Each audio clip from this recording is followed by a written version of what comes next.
ان کا سوال یہ ہے کہ انسانیت کا مطلب کیا ہے؟ انسانیت کیا ہے؟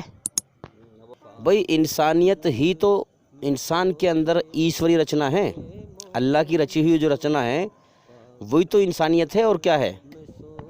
اب آپ اپنے اندر اس رچنا پر غور کریں، اس انسانیت پر غور کریں، آپ کے اندر جو ہے اچھائی میں سکون، برائی سے بے چینی گھبراہٹ، غلطی پر پچھتاوا، شرم کا مادہ، حیا کا مادہ، کسی غریب کمزور پر ترس کھانے کا مادہ، احسان ماننے کا مادہ، ناشکری کرنے کا مادہ، اکڑنے کا مادہ، جھکنے کا مادہ، دوسرے کے دکھ میں تڑپ اٹھنے کا مادہ، دوسرے انسان کے دکھ میں، تکلیف میں، غم میں آنسو نکلنے کا مادہ، یہی تو ایشوری رچنا ہے، اللہ کی بنائی ہوئی رچنا ہے انسان کے اندر جو رچی ہوئی ہے۔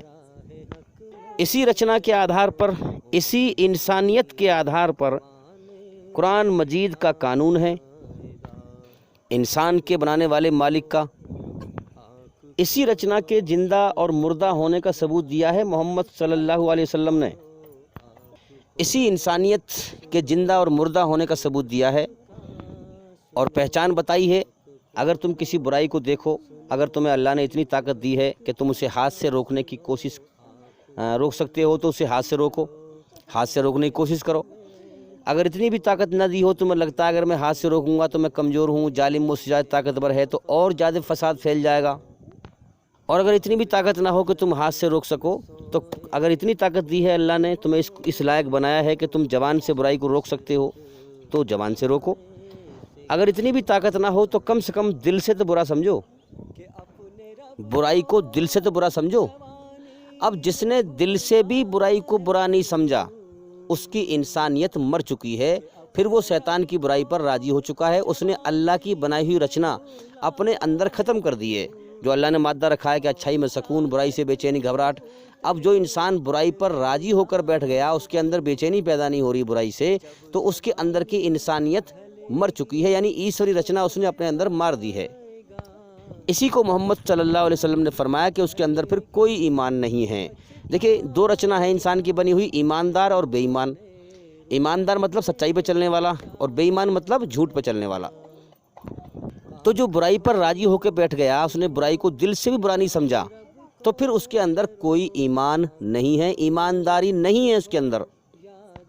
اسی لیے ہر مسلمان پر فرض ہے کہ وہ اللہ کا علم، گیان حاصل کرے اور اسے ہر انسان تک پہنچائے، لوگوں کو برائی سے روکے اور اچھائی کی طرف بلائے، دھرتی پر امن شانتی قائم کرے اور فساد کو مٹائے، شیطان کی حکومت کو ختم کرے۔ جو فساد پھیلا ہوا ہے، شراب، جوا، ذاتی واد کے نام پر فساد، قتل و غارت، ظلم جاتی پھیلی ہوئی ہے، یہ شیطانی حکومت ہے۔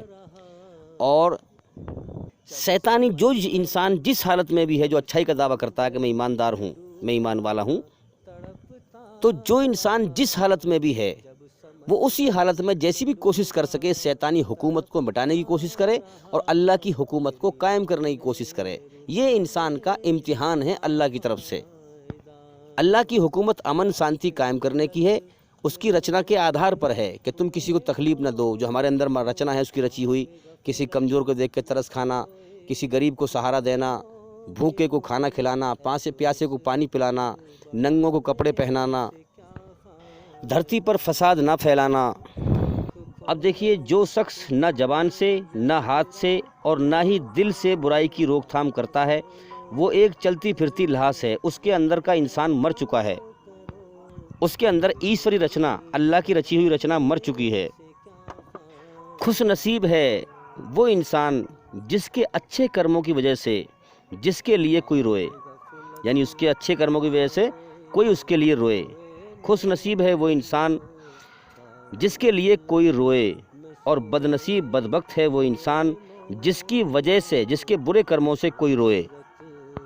تو بھئی یاد رکھیں، اسلام دھرم ایشوری رچنا پر آدھارت ہے، قرآن مجید ایشوری رچنا پر آدھارت ہے، انسان کے اندر جو انسانیت ہے اس پر آدھارت ہے۔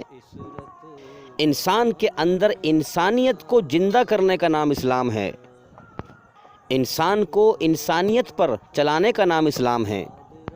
تو اسلام نے اچھائی بتانے کے علاوہ ایک راستہ بتایا ہے کہ اچھائی کو کیسے دنیا میں قائم کیا جائے، برائی کو جڑ سے کیسے اکھاڑ کے پھینکا جائے۔ جیسے مثال کے طور پر اسلام میں حکم ہے کہ ہر امیر آدمی غریب آدمی کو دان دے، زکوٰۃ دے، تاکہ کوئی بھی انسان غریبی کی وجہ سے، بھوک کی وجہ سے نہ مرے۔ غریبی انسان کو اپنے ہی گاؤں یا شہر میں، اپنی ہی بستی میں اجنبی بنا دیتی ہے۔ غریبی میں کوئی قدر نہیں کرتا انسان کی۔ تو اسلام کا حکم یہ ہے کہ اللہ کے کسی بندے کو تکلیف نہ پہنچے، تو ہر امیر آدمی، اللہ کا حکم ہے ہر امیر آدمی غریب آدمی کو دان دے، زکوٰۃ دے۔ جب ہر امیر آدمی غریب آدمی کو دان دے گا اور پھر اس کے بعد کوئی چوری کرتا ہے تو اسلام میں حکم ہے کہ اس کا ہاتھ کاٹ دو۔ اب ہاتھ کاٹنے کے بارے میں الگ الگ تفسیر ہیں کہ کوئی کہتا ہے انگلی کاٹو، کوئی کہتا ہے ایک ہاتھ کاٹو، ہیں۔ یہ اتنا سخت قانون کیوں ہے؟ یہ اس لیے ہے، آج جو ہم دیکھ رہے ہیں، ہم جو ہے ہندوستان میں یا اور دیشوں میں اسلامک قانون نہیں ہے، اس لیے کرائم رکتا نہیں ہے۔ اگر کرائم کرنے والوں کے لیے سخت قانون بنایا جائے تو کرائم رک جائے گا۔ یہ اتنا سخت قانون کیوں دیا ہے قرآن میں؟ اس لیے کہ جب یہ قانون لاگو کر دیں گے ہم کہ چور کا ہاتھ کاٹ دیا جائے گا جو چوری کرے گا، تو پھر چور چوری کرنے سے پہلے 70 بار سوچے گا۔ بیٹا اگر تو نے چوری کی، اگر تو پکڑا گیا نا تو تیرے ہاتھ کاٹ دیے جائیں گے، تو پھر اس کے دماغ میں سے چوری کرنے کا خیال نکل جائے گا۔ اور پھر جب ہر امیر آدمی غریب آدمی کو دان دے گا تو پھر چوری کیوں کرے گا انسان؟ اب دیکھیے حضرت علی رضی اللہ تعالیٰ عنہ نے فرمایا، اگر کوئی انسان اپنی بھوک مٹانے کے لیے روٹی چوری کرے، اگر کوئی انسان اپنی بھوک مٹانے کے لیے روٹی چوری کرے تو چور کا ہاتھ کاٹنے کے بجائے بادشاہ کا ہاتھ کاٹو، بادشاہ کا ہاتھ کاٹا جائے، کیونکہ اس کے راج میں لوگ بھوکے کیوں مر رہے ہیں، اس کے راج میں لوگ کیوں پریشان ہیں۔ تو بھئی انسانیت یہی ہے، کسی کو تکلیف نہ دو، دھرتی پر فساد نہ پھیلاؤ، اپنے مالک سے ڈرو، اللہ سے ڈرو، اس کے سامنے جھکو، اس کے حکم پر چلو، اس کی رچنا کے آدھار پر قرآن مجید کے دوارا اپنے برے کرموں کو اچھے کرموں سے ٹھیک کر لو۔ اصل جیون موت کے بعد ہے، تاکہ وہاں پر کامیابی حاصل کر سکیں۔ امید کرتا ہوں کہ سوال کا جواب ہو گیا۔